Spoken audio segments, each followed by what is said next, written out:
আমার স্বামীর বড় ভাইয়ের বউয়ের কোনো সন্তান ছিল না। তার স্বামীও এই পৃথিবী ছেড়ে চলে গেছিল। সে অনেক দুঃখী মানুষ ছিল। মাঝে মাঝেই জ্ঞান হারিয়ে যেত তার। আমার স্বামী তাকে ডাক্তারের কাছে নিয়ে যেত, আর ডাক্তারের কাছ থেকে ফিরে তার মন অনেক ভালো হয়ে যেত, আর তার হাতে অনেকগুলো ব্যাগও থাকত। একদিন সে জ্ঞান হারিয়ে পড়েছিল। আমি আমার স্বামীকে বলি যে আমিও তোমাদের সাথে ডাক্তারের কাছে যাব। এটা শুনে আমার স্বামীর বড় ভাইয়ের বউয়ের জ্ঞান ফিরে আসে। একদিন সে জ্ঞান হারিয়ে পড়েছিল, আর আমার স্বামী তাকে হাসপাতালে নিয়ে গেছিল। আমিও তাদের সাথে সাথে গিয়েছিলাম। আমি দেখি যে আমার স্বামী তাকে একটা ঘরে নিয়ে যায়, আর তারপরে আমার স্বামী তার বড় ভাইয়ের বউয়ের সাথে। আমার স্বামীর বড় ভাইয়ের বউয়ের আজ আবার জ্ঞান হারিয়ে পড়েছে। আমার স্বামী তাকে নিয়ে গাড়িতে বসিয়ে ডাক্তারের কাছে নিয়ে গেছে। দিদির শরীর মন কোনটাই ভালো নেই। কিছুদিন আগে আমার স্বামীর বড় ভাই এই পৃথিবী ছেড়ে চলে গেছে। তারপর থেকেই দিদি বারবার জ্ঞান হারিয়ে পড়ছে। আমার স্বামীর বড় ভাই আর তার বউয়ের মধ্যে অনেক ভালোবাসা ছিল। তাদেরকে আমি কখনো ঝগড়া করতে দেখিনি। আমার স্বামীর বড় ভাইয়ের হঠাৎ করে হার্ট ফেল হয়ে যাওয়ার কারণে ওনার মৃত্যু হয়। ওনার মৃত্যুর পরে দিদি 4 দিন ধরে কিছু খায়নি। আমি তাকে অনেক খাওয়ানোর চেষ্টা করেছিলাম, কিন্তু সে পরিষ্কার না বলে দিয়েছিল। অদ্ভুত ব্যাপার এটাই যে সে কারুর হাতে খাবার খায় না, কিন্তু আমার স্বামী যখন তাকে নিজের হাতে খাবার খাওয়ায় তখন সে খেয়ে নেয়। আমি আর আমার স্বামী তার অনেক যত্ন করতাম। একে তো তার কোনো সন্তান ছিল না, আর এখন সে তার স্বামীকেও হারিয়েছে। তার অবস্থা দেখে আমার অনেক খারাপ মনে হতো। আমার স্বামীর বড় ভাই এই পৃথিবী ছেড়ে চলে যাওয়ার পর থেকে সে রোজ জ্ঞান হারিয়ে পড়ত, আর আমার স্বামী তাকে হাসপাতালে নিয়ে যেত। সে আমার কাছে একটা বড় সমস্যা হয়ে উঠেছিল। সে কোনো কাজে হাত দিত না। বাড়ির সব কাজ আমাকে একা করতে হতো। তার উপর আমার 2টা ছোট ছোট সন্তান ছিল, তাদেরকেও আমাকে দেখতে হতো। আমি সারাদিন কাজে ব্যস্ত থাকতাম। আমার স্বামীর বড় ভাইয়ের বউ ভালো ঘরের মেয়ে ছিল। তার বাবার বাড়ির অনেক টাকা পয়সা ছিল, কিন্তু সে একবারও তার বাবার বাড়িতে যায়নি। সে বলে আমি সারা জীবন এখানেই থাকব। দিদির বয়সও কম ছিল, ও চাইলে আবার বিয়ে করতে পারত, কিন্তু ও বলে যে ও সারা জীবন আমার স্বামীর বড় ভাইয়ের বিধবা বউ হয়েই পার করবে। প্রথম প্রথম আমার মনে হতো যে তার এখন মনের অবস্থা ভালো নয়। সময়ের সাথে সাথে সে ঠিক হয়ে যাবে, কিন্তু এখন কয়েক মাস পার হয়ে গেছে, কিন্তু দিদি একই রকম হয়ে গেছে। আজকাল আমার তার হাবভাব একটু অস্বাভাবিক মনে হয়। সে সারাদিন ঘরে বসে থাকতো। আমি তার জন্য ঘরে খাবার নিয়ে যেতাম। গ্রামের মহিলারা তার সাথে দেখা করতে এলে সে ঘর থেকে বের হতো না, বলতো সে কারুর সাথে দেখা করতে চায় না। সারাদিন সে ঠিক থাকতো, কিন্তু যেই আমার স্বামী বাড়িতে ফিরতো সে ঘর থেকে বেরিয়ে আসতো, আর আমার স্বামীকে ধরে কাঁদতে শুরু করত। সে কাঁদতে কাঁদতে বলতো, তোমার দাদা কেন আমাকে একা রেখে চলে গেল? আমি এখন সারা জীবন কিভাবে পার করব? আমি ভাবতাম যে ও সারাদিন একটু কান্নাকাটি করতো না, কিন্তু আমার স্বামীকে দেখেই তার কান্না পেয়ে যেত। এটা দেখে আমার অনেক রাগ হতো। তার যদি এতই কষ্ট হয় তাহলে সে আমাকে ধরে কাঁদতে পারত, নিজেকে হালকা করতে পারত, কিন্তু তা না করে সে আমার স্বামীর ফেরার অপেক্ষায় বসে থাকত। আমার স্বামী সারাদিন কাজ করে অনেক ক্লান্ত হয়ে বাড়িতে ফিরত, আর দিদি তাকে একটু বিশ্রামও করতেও দিত না। সে বাড়িতে ফিরতে না ফিরতেই দিদি তার কাছে গিয়ে কাঁদতে শুরু করত, আর তারপর জ্ঞান হারিয়ে পড়ত। আমার স্বামী তাকে নিয়ে ডাক্তারের কাছে নিয়ে যেত, আর ডাক্তারের কাছ থেকে ফিরে এলে দিদি একদম ঠিক হয়ে যেত। সে চুপচাপ নিজের ঘরে চলে যেত। আমি আমার স্বামীকে কোনো কাজ করতে বললে সে পরিষ্কার না বলে দিত, বলতো যে আমি এখন অনেক ক্লান্ত, তোমার বোঝা উচিত, এখন সব দায়িত্ব আমার উপরে এসে পড়েছে। আমি চুপ হয়ে যেতাম, কিন্তু তার বৌদি তাকে কিছু বললে সে কখনো না বলতো না। দিদির বয়স কম ছিল, আমার স্বামীরও বেশি বয়স ছিল না। আমার স্বামীর বড় ভাই আমার স্বামীর থেকে 6 বছরের বড় ছিলেন।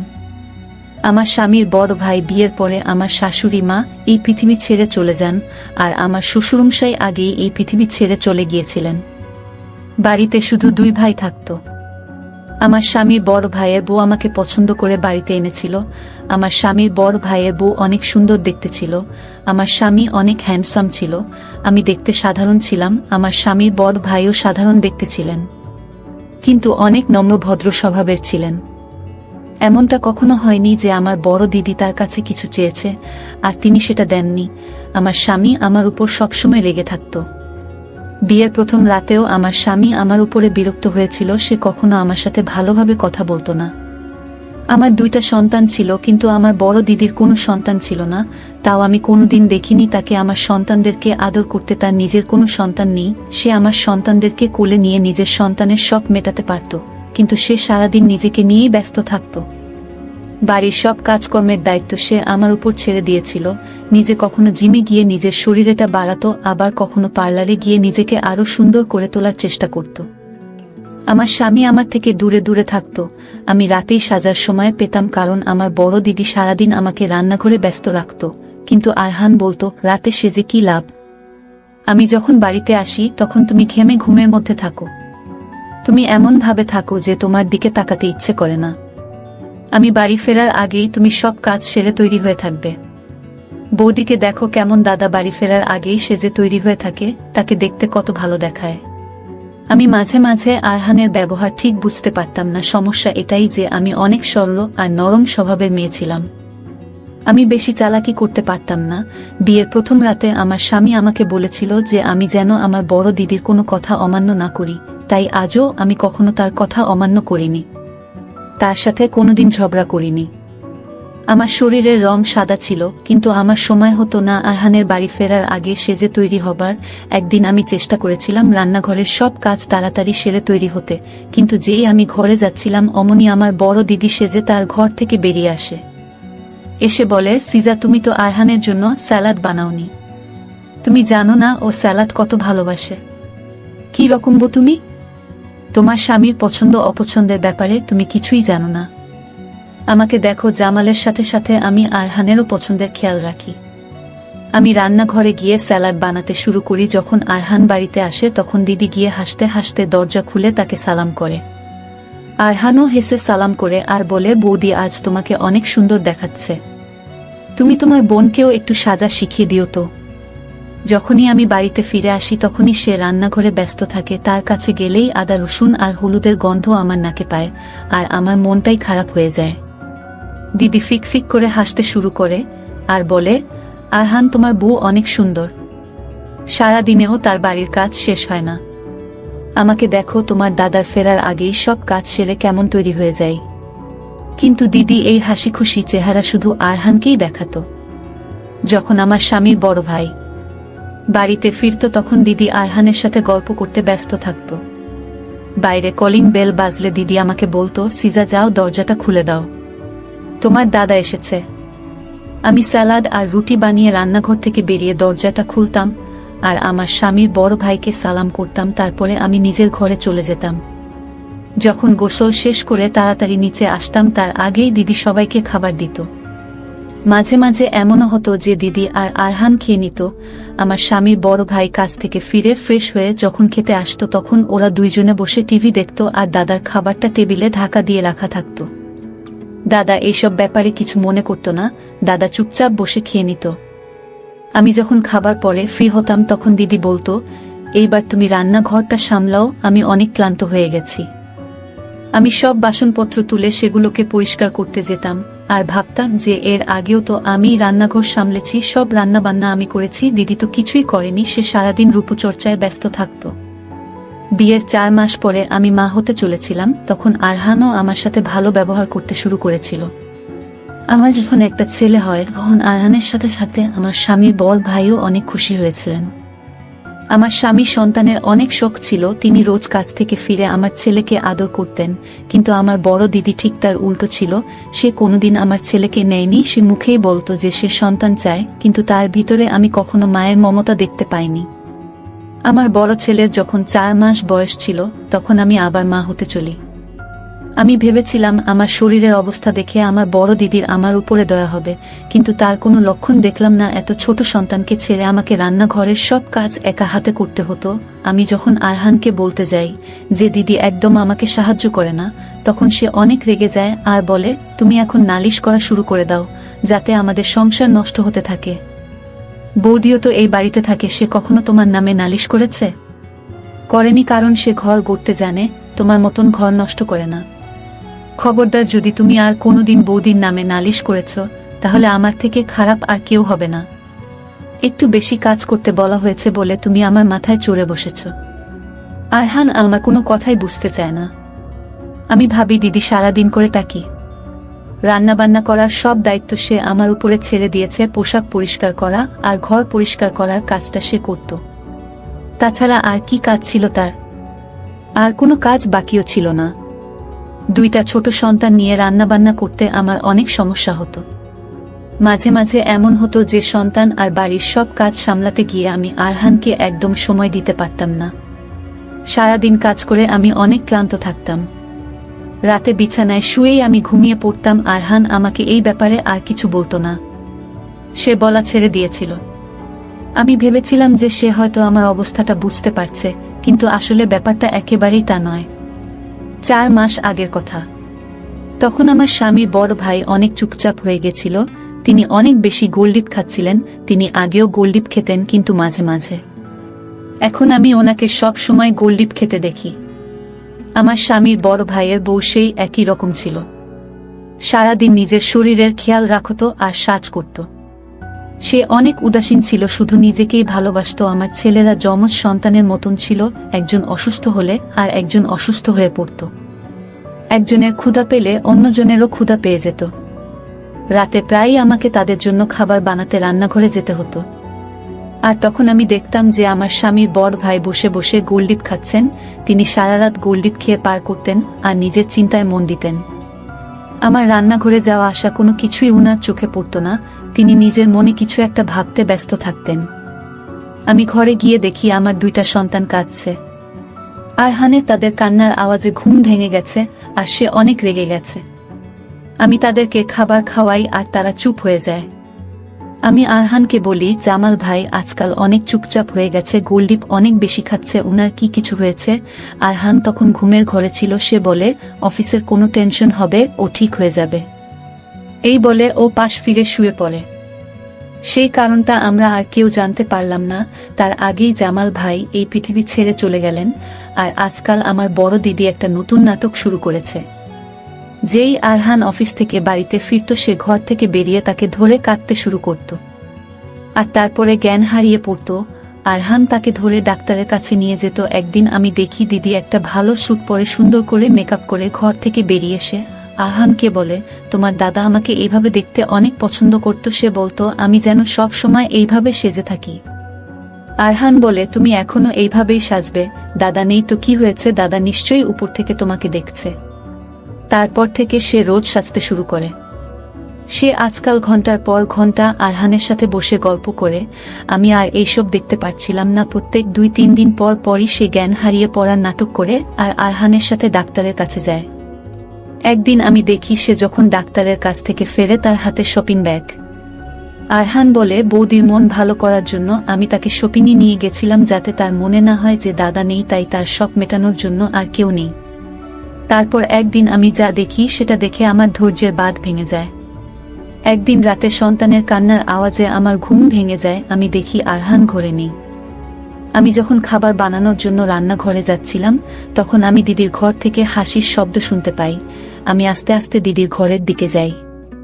ঘরের দরজাটা বন্ধ ছিল, কিন্তু জানলাটা খোলা ছিল। আমি জানলা দিয়ে যা দেখলাম সেটা দেখে আমার পায়ের তলা থেকে মাটি সরে গেল। আমি ঘরে এসে কাঁদতে থাকলাম। সন্তানদেরকে খাইয়ে তাদেরকে ঘুম পাড়িয়ে দিলাম। কিছুক্ষণ পরে আরহান হাসতে হাসতে ঘরে আসে। আমাকে দেখে জিজ্ঞেস করে, তুমি এখনো জেগে আছো? আমি বলি, তুমি কোথায় ছিলে? আরহান বলে, দাদা এই পৃথিবী ছেড়ে চলে যাওয়ার পর থেকে বৌদি অনেক ভেঙে পড়েছে। আমি যখন পানি খেতে গিয়েছিলাম, তখন তার ঘর থেকে কান্নার আওয়াজ শুনতে পাচ্ছিলাম। আমি তার ঘরে তাকে সান্ত্বনা দিতে গিয়েছিলাম। আমি তার দিকে তাকিয়ে বলি, তোমাদের এখানে বৌদিদের কি ধরে সান্ত্বনা দিতে হয়? আরহান আমার দিকে রেগে তাকায় আর বলে, তুমি আমাদের লুকিয়ে লুকিয়ে দেখছিলে? সে আমার বৌদি হয়, আমার দাদার স্ত্রী। আমি তার ছোট ভাইয়ের মতো। আমি তাকে ছোট ভাই হিসেবে সান্ত্বনা দিচ্ছিলাম। তবে তুমি যদি আমাকে এইভাবে সন্দেহ করো, তাহলে একদিন আমি তাকে বিয়ে করে নেব। এটা শুনে তো আমার মাথায় আকাশ ভেঙে পড়ে। আমার বাবার বাড়ি অনেক পয়সাওয়ালা বাড়ি নয়, আর আমার আরো ছোট বোনেরা আছে যাদের বিয়ের বয়স হয়ে গেছে। তারা ভালো সম্বন্ধ আসার অপেক্ষায় আছে। আমি 2টা সন্তান নিয়ে আমার বাবার বাড়িতে গিয়ে উঠতে পারবো না। আমি চুপ করে যাই। আমার বড় দিদি দিনকে দিন আরো খারাপ হয়ে উঠছে। আজকাল তো আরহানের সাথে বাইরে খেতেও চলে যায়। সে আমার উপরে হুকুমও করে। একদিন আমি আর ধৈর্য রাখতে পারি না। আমি দিদির উপরে আওয়াজ করতে শুরু করি আর বলি, আপনার মধ্যে কি কোনো শিক্ষা নেই? সব সময় আরহানের সাথে মিশে থাকেন। আরহান আমার স্বামী, কিন্তু আপনি তাকে রাতে কান্নাকাটি করার নাটক করে ঘরে ডেকে নেন। সেই দিনও আমি দিদির ঘরের জানালা দিয়ে দেখি দিদি আরহানকে ধরে হাসছে আর বলছে, তোমাকে আমার ঠিক জামালের মতন মনে হয়। তোমাকে ধরলে মনে হয় আমি জামালকে ধরেছি। প্লিজ আরহান, তুমি আমাকে ছেড়ে যেও না। আরহান বলে, বৌদি তুমি সবসময় দাদার কথা ভাবো, এইভাবে তো তুমি অসুস্থ হয়ে পড়বে। আমি একজন মেয়ে হয়ে কি করে এইসব সহ্য করব? যে ভালোবাসার প্রতি আমার অধিকার সেটা দিদি কান্নাকাটি করে আদায় করে নিচ্ছে। আমার কথা শুনেই দিদি হাসতে শুরু করে আর বলে, তুই যা গিয়ে নিজের চেহারাটা একবার আয়নায় দেখ, তোকে কি আরহানের পাশে মানায়? তোকে ওর পাশে ওর কাজের মেয়ে মনে হয়। আমি বলি, তাহলে আপনি কেন আমাকে নিজের স্বামীর ভাইয়ের বউ হিসেবে পছন্দ করে এনেছেন? তার জন্য কোনো সুন্দরী মেয়ে আনতে পারতেন। মানুষ দেখতে যেমনই হোক না কেন সে কখনো অন্যায় সহ্য করতে পারে না। আমিও পারছিলাম না। আমার এই কথা শুনেও দিদি হাসতে থাকে আর বলে, আমি ইচ্ছা করে তোর মতন সাধারণ মেয়েকে আরহানের বউ করে এনেছি, কারণ আমি জানতাম যে আরহানের তোর মতন মেয়ে পছন্দ নয়, তাই আমি তোকে আরহানের বউ করে এনেছি। আমার আরহানের জন্য তোর মতনই একটা সাধারণ দেখতে মেয়ের দরকার ছিল, যাতে সে তোর পরিবর্তে আমাকে বেশি দেখে আর আমার বেশি প্রশংসা করে। কারণ আমার সাথে এমনটাই হয়েছিল, আমি অনেক সুন্দরী ছিলাম, কিন্তু আমার বাবা জামালের মতন একজন সাধারণ দেখতে ছেলেকে আমার জন্য পছন্দ করেছিল শুধু তার ভালো ব্যবহার দেখে। যখন আমি বিয়ে করে এই বাড়িতে আসি তখন আমি আরহানকে প্রথমবার দেখি আর ওকে দেখেই আমি ওর ভালোবাসায় পড়ে যাই। আমি জামালের সাথে বিয়ের রাত পার করি, কিন্তু আমার মনে শুধুই আরহান ছিল। জামাল আমার অনেক প্রশংসা করত, কিন্তু তার মুখ থেকে প্রশংসা শুনতে আমার ভালো মনে হতো না। আমি শুধু আরহানের জন্য সাজতাম। সমস্যা এটাই ছিল যে আরহান সব সময় আমার থেকে দূরে দূরে থাকতো। হয়তো আমি ওর দাদার বউ হই তাই সে আমার থেকে দূরত্ব বজায় রাখত, কিন্তু সেটা আমার ভালো মনে হতো না। আমি মনে মনে আরহানকে চাইতাম।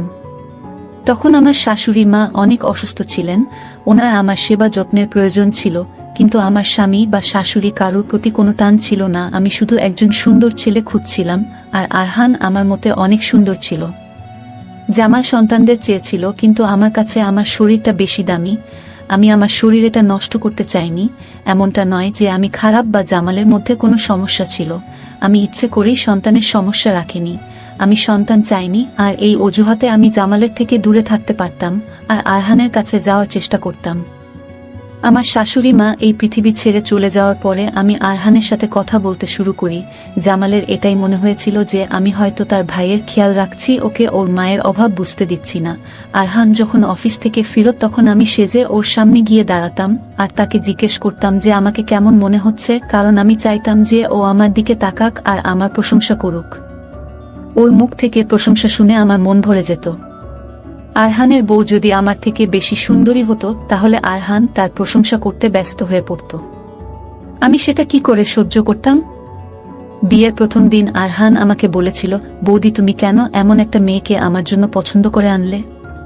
তুমি তোমার মতন কাউকে আমার জন্য আনতে পারতে। এটা শুনে আমার মন আনন্দে ভরে উঠেছিল। আমি ইচ্ছা করে তোকে সারাদিন রান্নাঘরে ব্যস্ত রাখতাম যাতে তুই কোনো মতেই আরহানের মন জয় করতে না পারিস। এইভাবে ভালোই দিন পার হচ্ছিল, কিন্তু একদিন জামালের আমার উপরে সন্দেহ হয়। সে বুঝতে পারে যে আমি আরহানকে ভালোবাসি। সে আমাকে সেটা জিজ্ঞেস করতে আমি নিজের মুখে সেটা স্বীকারও করে ফেলি। আমি জামালকে এটাও বলে ফেলি যে আমি তাকে ভালোবাসি না, আমি তার সাথে বাধ্য হয়ে সংসার করছি। এটা শোনার পর থেকে জামাল আর আমার সাথে এক ঘরে ঘুমাতো না। সে সারা রাত বাহিরে বসে থাকত। এই কথাটা হয়তো সে সহ্য করতে পারেনি, তাই সে তাড়াতাড়ি এই পৃথিবী ছেড়ে চলে গেছে। এখন আমার মন প্রাণ শুধুই আরহান। ওই দিনটা খুব তাড়াতাড়ি আসতে চলেছে, যেই দিন আরহান তোকে বাড়ি থেকে বের করে দেবে আর আমাকে বিয়ে করবে। আমি অবাক হয়ে আমার বড় দিদির খারাপ কথাগুলো শুনছিলাম। তখনই আমার চোখ পড়ে যে বাইরের দরজাটা খোলা। সেটা দিয়ে আরহান বাড়িতে ঢোকে আর এসে তার বৌদির শরীরে একটা মারে আর বলে, আমি তোমাকে আমার বড় দিদির মতন দেখতাম আর তুমি আমাকে এইভাবে ঠকালে। আমি যদি তোমার এই খারাপ মানসিকতার কথা আগে জানতাম তাহলে কোনোদিন তোমার সাথে কথা বলতাম না। তুমি আমার দাদাকে মৃত্যুর মুখে পৌঁছে দিয়েছ।